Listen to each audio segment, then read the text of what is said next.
प्यारे साथियों, अस्सलाम वालेकुम वरहमतुल्लाहि वबरकातुहू। आज एक अहम मौजू पर हम आपसे गुफ्तगू करेंगे और थोड़ी सी तवील गुफ्तगू करेंगे और मुमकिन है हमें उम्मीद है कि वो जो मेरी बातचीत होगी वो आप पर बात नहीं गुजरेगी, बल्कि वो आपके लिए मुफीद साबित होगी इंशाल्लाह। बात कुछ ये है कि हमें अपनी सेहत का ध्यान देना चाहिए। सेहत कैसे कायम रहे, तंदुरुस्ती कैसे जो है वो कायम रहे हमारी, इस पर हमारी तवज्जो होनी चाहिए। आज हम अपने जो घरेलू ज़िंदगी है, जो काम हम जो करने के लिए जाते हैं, उसमें हम शब रोज़ में अपनी सेहत पर तवज्जो नहीं देते हैं, जबकि तंदुरुस्ती हज़ार नेमत है ना। जिस्म अगर हमारा तंदुरुस्त तवाना है तो हमारा काम भी अच्छा होगा, हर काम अच्छा होगा। नौजवान तबका है वो भी जो है वो जो ज़िंदगी के जो शब रोज़ हैं उसको तय करें कि सुबह कै बजे उठना है। हमारे यहाँ, आपके यहाँ ख़ास तौर से आप अगर मुसलमान हैं, अपने आप को मुसलमान कहते हैं, तो ज़बान से ना कहिए, दिल से कहिए, रूह से कहिए कि हाँ हम मुसलमान हैं। उस पर फिर वही बात है कि बहुत सारी शरीयत लागू होती है कि शरीयत में क्या कहा गया है। 5 टाइम की नमाज़ पढ़िए, यहाँ से हम शुरू करते हैं नमाज़। जब आप 5 वक्त की नमाज़ पढ़ेंगे तो ज़ाहिर सी बात है कि आपकी आँख फज्र के वक्त खुलेगी। फज्र के वक्त खुलने का जो है वो मामूल बनाइए। जो लड़के आजकल के नौजवान रात में मोबाइल देख रहे हैं, देर तक 11-12 बजे तक मोबाइल देख रहे हैं, 2-2 ढाई बजे तक मोबाइल देख रहे हैं, और जो एग्जामिनेशन की जो कंपटीशन की तैयारी कर रहे हैं उसको समझते हैं कि हम बहुत बड़ा काम कर रहे हैं, जब बल्कि वो अपने जिस्म पर जो है वो बोझ बढ़ रहे हैं, नुकसान पहुँचा रहे हैं अपने जिस्म को, अपनी तंदुरुस्ती को नुकसान पहुँचा रहे हैं, अपनी सेहत को जो है नुकसान पहुँचा रहे हैं। तो ऐसा कुछ नहीं करना चाहिए। जो निज़ाम बना दिया अल्लाह ताला ने वही उसी पर चलना चाहिए। क्या कहा कि सुबह को उठो और अल्लाह ताला को जो है याद करो। सबसे पहले फारिग होकर, फ्रेश होकर आप गए, फजर की नमाज़ आपने अदा की। जब सुबह आप ताज़ा उठते हैं तो आप ताज़ा दम होते हैं। फजर की नमाज़ पढ़ने के बाद आप जो है वो कुरान शरीफ का एहतमाम कीजिए, जितना भी आप पढ़ सकते हो कुरान शरीफ पढ़िए। कुरान शरीफ पढ़ने के बाद में आप एक्सरसाइज यानी वर्जिश उसको कहते हैं वो ज़रूर कीजिए। आप वर्जिश से आपके सारे जोड़, आपके सारे जो है वो पट्ठे, आपका सारा जिस्म जो है तंदुरुस्त तवाना रहेगा। मैं औरतों से भी कहता हूँ, अपनी बहनों से भी कहता हूँ, अपनी बेटियों से भी कहता हूँ, वो भी एक्सरसाइज करें। खूब खा रही हैं, शीरमाल खा रही हैं, कबाब खा रही हैं, मुर्गा खा रही हैं, बकरा खा रही हैं, भैंसा खा रही हैं, मगर वो जो फैट जा रहा है अंदर वो बर्न नहीं हो रहा है। फैट बर्न नहीं हो रहा है। फैट सब जब स्टोर हो रहा है, अंदर जमा हो रहा है, फिर क्या हो रहा है, कुछ दिनों के बाद में वो डिजीजेज पैदा हो रही हैं, बीमारियाँ पैदा हो रही हैं। क्या हो रहा है, कोलेस्ट्रॉल बढ़ गया है ना, यूरिक एसिड बढ़ गया है ना, तो फैट बढ़ गया है ना, तो ये भूख नहीं लग रही है, लीवर जो है फैटी लीवर हो गया है। ये सब चीज़ें जो है डैमेज होना शुरू हो जाती हैं। किस वजह से? हमारी अपनी गफलत लापरवाही की वजह से। अगर हम अपनी जिस्म के साथ में नाइंसाफ़ी करेंगे तो जिस्म हमारे साथ भी वही हिसाब लेगा। हमको वही, जो आप जैसा करेंगे वैसे ही आपको मिलेगा। अगर आप नहीं एक्सरसाइज करेंगे तो आप सुस्त हो जाएंगे, काहिल हो जाएंगे, बेकार हो जाएंगे, कहीं काम में दिल नहीं लगेगा। तो डॉक्टर का सहारा लेना पड़ेगा आपको। जो है वो जो फैटी लीवर की जो दवाएँ होती हैं वो लेना पड़ेगा, आपको Lift52 पीना पड़ेगा, बहुत सारी चीज़ें। फिर आपका ध्यान तब आप जागेंगे कि हाँ, अरे वो कहा गया था कि हाँ हरी सब्जियां लो, है ना, ग्रीन वेजिटेबल्स लो, है ना, फाइबरिक फूड लो, ऐसा खाना खाओ जिसमें फाइबर हो। हमने तो अब तक के सिवाय जो है मैदे की रोटी के जो है कभी मल्टीग्रेन की तरफ तवज्जो नहीं दी। तो मल्टीग्रेन आटा हमने आज तक खाया ही नहीं हमने। हम तो हमेशा पराठे और अंडा पराठा और जो है वो शिमाल और नान और ये सब खाते रहे। तो देखिए, आपको खुद अपने ऊपर ध्यान देना होगा, तब आप सही हो पाए। कोई आपको बताने के लिए नहीं आएगा कि आप क्या कर रहे हैं, है ना।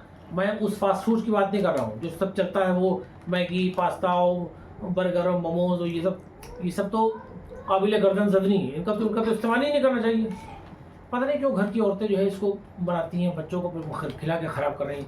तो ये नहीं होना चाहिए।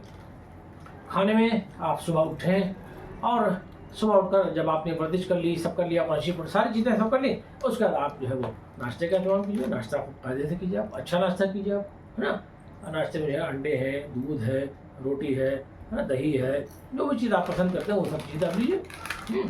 शुगर का कम से कम इस्तेमाल कीजिए। शक्कर को घर से बाहर निकाल के ख़त्म कर दीजिए, हटा दीजिए। शुगर जैसी आपने खाई, जैसी इंटेक किया आपने शुगर, वो सीधे जाके वो फैट जमा बनती है, जाके लिवर में जमा हो जाती है जाके। उसका कोई इस्तेमाल है नहीं शुगर। आप शुगर की कोई भी चीज़ खाते हैं वो शुगर ही कहलाती है। चाहे गुड़ खाएं आप, चाहे मिठाई खाएं, तो शुगर से फैट बनता है, वेट बढ़ता है, नुकसान है। जहाँ तक हो इसको कम करना चाहिए। और नमक भी जो है वो एतदाल में रहना चाहिए, मीडियम रहना चाहिए।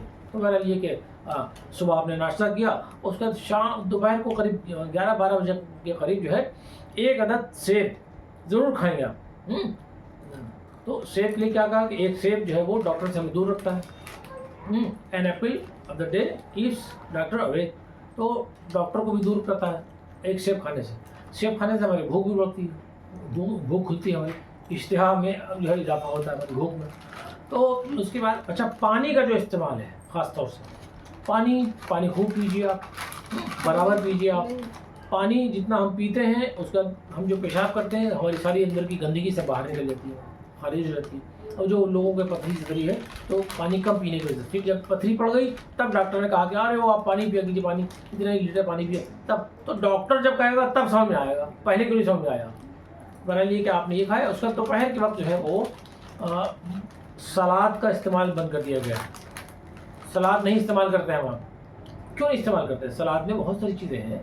सलाद में आप पुदीना ले लीजिए, है ना, खीरा है, ककड़ी है, मूली है, गाजर है, चुकंदर है। चुकंदर का भी इस्तेमाल करना चाहिए। अरे थोड़ा सा ही सही लेकिन ले लीजिए आप।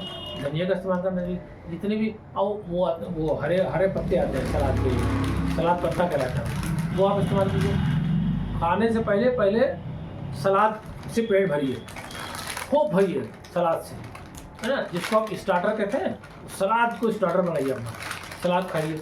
उसके बाद फिर जो है वो आप अपना जो मामूल आपका जो पसंद करते हैं आप वो खाना खाइए।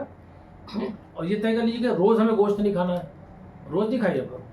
सब चीज़ें अल्लाह की जो नेमतें हैं अल्लाह ताला ने बनाई हैं, कोशिश करके हर चीज़ को खाना चाहिए। सारी दालें, सारी चीज़ें।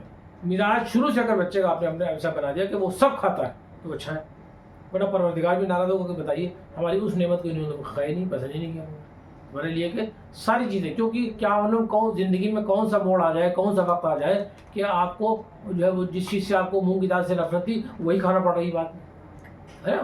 तो ऐसा नहीं होना चाहिए। तो मिजाज में जो है वो एक तरह का एडजस्टमेंट होना चाहिए, है ना। मिजाज में वर्सटैलिटी होनी चाहिए कि हम सब हर जगह एडजस्ट हो जाएंगे। हम जो है वो एसी में भी रह लेते हैं, सब धूप में भी रह लेते हैं, गर्मी में रह लेते हैं। हर मौसम में हमारा जिस्म हर मौसम के लिए बन गया है। तो ऐसा ठोस बनाइए, चूचू का मुरब्बा ना बनाइए, मोमना चोमना ना बनाइए अपने बच्चों को। बहुत नाजुक है, बहुत हल्के हैं, पोपले हैं, बिल्कुल मुलायम, बिल्कुल क्या बना रखा है आपने। तो ऐसे नहीं, अपने बच्चों को ताकतवर बनाइए, अपने बच्चों को दिलेर बनाइए, अपने बच्चों को जो है वो मतलब ऐसा बनाइए कि अगर इनको जंग में भेज दिया जाए तो ये तलवार उठाकर जो है वो लड़ सके मैदानी जंग में। ऐसा बहादुर बनाइए, ऐसा ताकतवर बनाइए। एकदम नाजुक लहर ना बनाइए।